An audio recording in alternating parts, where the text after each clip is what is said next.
Bapa dan Putra dan Roh Kudus. Amin. Allah yang penuh kasih, terima kasih. Engkau selalu menolong kami, Engkau selalu peduli dengan kami. Dan Engkau tidak ingin kami semua binasa. Bahkan Engkau menyingkirkan badai-badai kehidupan kami dan memberikan kesejukan, ketenangan, kedamaian yang sangat sejuk. Tolong kami ya Bapa supaya semua badai kami jalani, bahkan kalau mungkin disingkirkan dari kami, karena kebaikan dan kemurahan hati-Mu, demi Kristus Tuhan dan pengantara kami. Amin.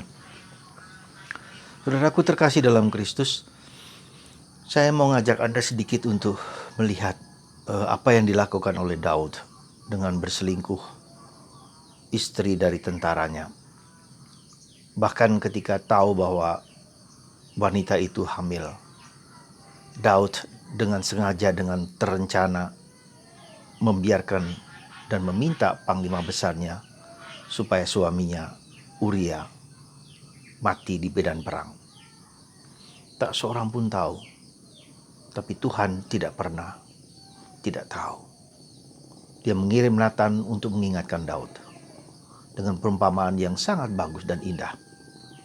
Ketika diceritakan kisah itu adalah seorang yang kaya, yang punya banyak kambing, tapi ketika ada tamu ke rumahnya, dia tidak mengambil korban dari dombanya, tetapi mengambil domba dari tetangganya yang hanya punya satu domba wanita. Diambil untuk menjamu tamunya itu. Lalu Daud marah. Dan Nathan mengatakan, itulah engkau. Lalu apa yang terjadi? Daud kemudian dihukum oleh Tuhan. Bukan hanya dia sendiri, tetapi kemudian keturunan-keturunannya.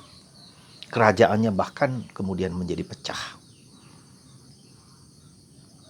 Meskipun Daud sudah minta maaf, ya, minta ampun kepada Tuhan, tetapi hukuman atas dosanya menyebabkan kemudian kerajaannya hancur, kerajaan terbelah, dan anak-anaknya bertengkar karena kekuasaan yang dilakukan oleh Daud. Saudara, saya mengatakan apa kepada Anda? Setiap perbuatan kita, entah baik entah buruk, itu punya dampak bagi diri kita sendiri atau bagi di orang lain. Orang menyebut dengan karma, orang menyebut dengan hukum sebab akibat, ya, tabur tuai, apalah namanya. Tetapi itulah yang kalau mau jujur, setiap perbuatan kita, perhatikan itu sekali lagi, setiap perbuatan kita. Ketika Daud berselingkuh dengan istri orang lain, meskipun dia sudah punya banyak istri, dia punya kekayaan, punya apa, dan itu punya dampak bagi hidupnya, bahkan bagi sejarah bangsa Israel. Daud hebat, luar biasa, tetapi juga dia punya masa lalu yang jelek. Demikian juga dengan hidup kita. Kita juga seperti Daud. Maka kita harus perhatikan sungguh-sungguh bahwa perbuatan, tindakan kita, apapun juga, harus kita lakukan dengan penuh kebaikan. Lakukanlah yang baik, sekecil apapun, selalu dan dimanapun juga. Dan mengizinkan Tuhan untuk mengembangkannya. Demikian juga bukan hanya perbuatan baik, tetapi juga perbuatan jahat yang sadar atau tidak sadar, sengaja atau tidak sengaja.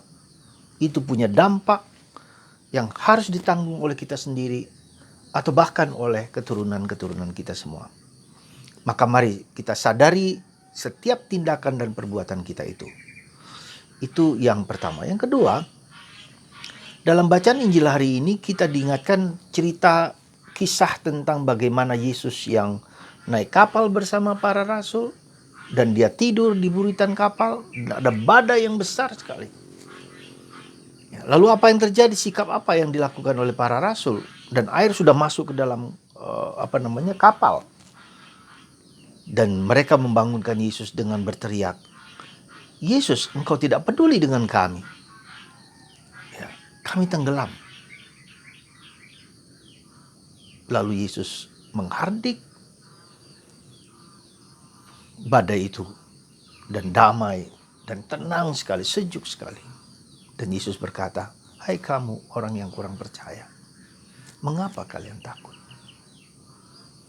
Teks ini sangat berbicara dengan kehidupan kita. Teks ini berbicara sangat dalam dengan pengalaman kita masing-masing. Tak seorang pun tidak mengalami badai, apapun bentuknya. Ya, apapun bentuknya.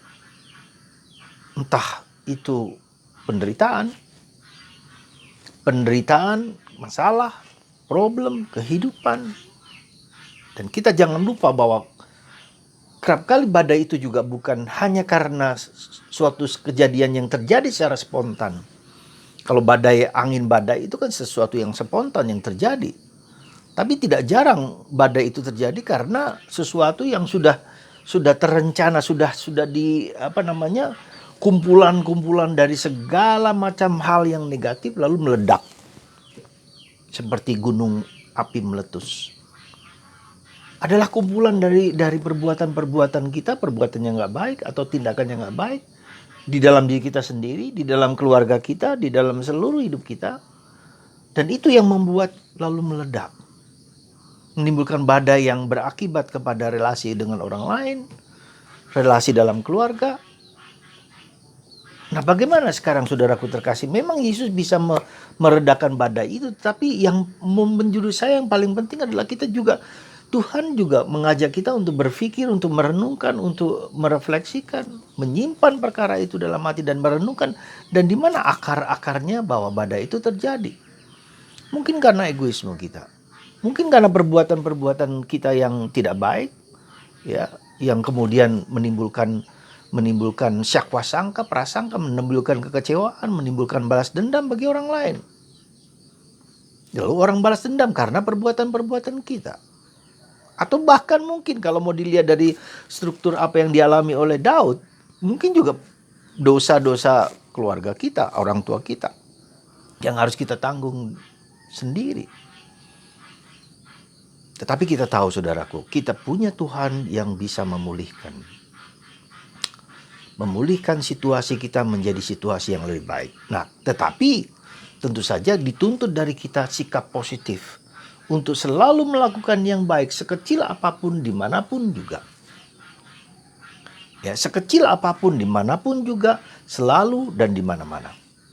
Lakukanlah yang baik dengan tulus dan ikhlas. Dengan tanpa pamrih. Dan itulah yang mengajak kita untuk semakin bertanya, semakin merefleksikan, tapi semakin dekat dengan Tuhan. Kalau dilihat dari perspektif keselamatan yang dibawa oleh Yesus, bahwa penderitaan itu adalah juga rahmat supaya kita semakin dekat dengan Tuhan. Nah, disitulah apakah kita mau belajar dari derita demi derita, badai demi badai. Kita mau belajar nggak? Kita belajar ngampuni nggak? Kita belajar mengerti dan memahami kenapa terjadi hal-hal yang demikian. Mungkin saya yang salah satu problem maker, pembuat masalah, bukan solusi maker. Bisa jadi. Nah, itu maka memang Tuhan melepaskan badai-badai kehidupan kita. Tapi itu membutuhkan juga dari kita apa yang menjadi sebab badai itu terjadi. Kalau itu badai alam, ya mengapa terjadi spontan? Apakah itu akumulasi dari perbuatan-perbuatan aku dan perbuatan orang lain, perbuatan suami Anda, istri Anda, keluarga Anda, anak-anak Anda, mungkin kakek nenek dan seterusnya. Itu merupakan suatu kumpulan dari perbuatan-perbuatan yang harus kita tanggung sekarang. Ya, jadi saudaraku terkasih dalam Kristus, mari kita lihat badai kehidupan kita bukan hanya sebagai sesuatu yang keluar dari dalam, yang keluar dari luar eksternal, ya, tapi juga bagian dari internal, sehingga kita bertobat. Kita tidak perlu menyalahkan orang tua kita tidak perlu menyalahkan suami, tidak menyalahkan istri, tidak menyalahkan anak-anak, tapi saya sendiri. Apa bagian dari diriku sendiri yang membuat aku menyebabkan peristiwa itu terjadi? Bisa jadi. Ya, jadi saudaraku terkasih, pasti Tuhan menolong kita, pasti Tuhan tidak ingin kita mengalami mengalami kebinasaan, pasti tidak. Ya, apa yang dipikirkan oleh para rasul, Tuhan engkau membiarkan kami binasa, engkau tak peduli kami binasa. Bukan itu. Itu pikiran-pikiran kita yang menyalahkan Tuhan, menyalahkan orang lain. Ya, seperti para rasul menyalahkan orang lain. Jangan takut, aku ini. Kenapa kalian takut? Tetapi tidak berarti kita tidak diajak untuk merenungkan, memikirkan apa yang menjadi sebab kenapa kita demikian. Dan kita selalu memohon ampun kepada Tuhan atas segala peristiwa kehidupan kita. Ya, kita tidak pernah menyalahkan orang lain, tetapi kita menyalahkan diri sendiri, mungkin dosa-dosa kita. Maka dalam konteks inilah seringkali saya harus mengatakan kepada Anda, yaitu kenapa kerahiman ilahi, belas kasihan Allah itu sungguh luar biasa. Ya. Kita mohon belas kasihan Allah dalam hidup kita. Kita tidak tahu seluruh penderitaan kita, seluruh badai kita itu karena orang lain, karena siapapun. Tetapi kita mohon belas kasihan Allah. Hamba-Mu Tuhan. Berbelas kasihlah kepada hamba-Mu ini. Maka karena dosa Daud tadi, maka lahirlah Mazmur 51. Tuhan kasihanilah aku orang berdosa ini. Aku tidak layak, aku tidak pantas. Bersihkanlah segala dosaku, tahirkanlah segala kesalahanku. Aku yang dikandung oleh ibu, ya, dengan segala dosa kekuranganku. Belas kasihan Allah, saudaraku terkasih. Maka saya menganjurkan kepada Anda doa kerahiman ilahi jam 3 menjadi doa yang sangat powerful untuk membebaskan kita dari belenggu-belenggu dosa, untuk membebaskan kita dari kerak-kerak dosa, pikiran, perasaan, dan seluruh diri kita. Ya, tidak perlu menyalahkan bapak ibu, tidak perlu menyalahkan kakek nenek, tidak perlu menyalahkan diri sendiri, tapi saya mohon belas kasihan Tuhan. Semoga belas kasihan Allah kita mohonkan dan kita daraskan dan kita mohonkan kepada Tuhan supaya hati kita dimurnikan, pikiran kita dibersihkan, dan seluruh tindakan kita dibersihkan. Karena kerahiman Allah yang Maha Agung. Amin. Tuhan berkati Anda semua. Dalam nama Bapa dan Putra dan Roh Kudus. Amin.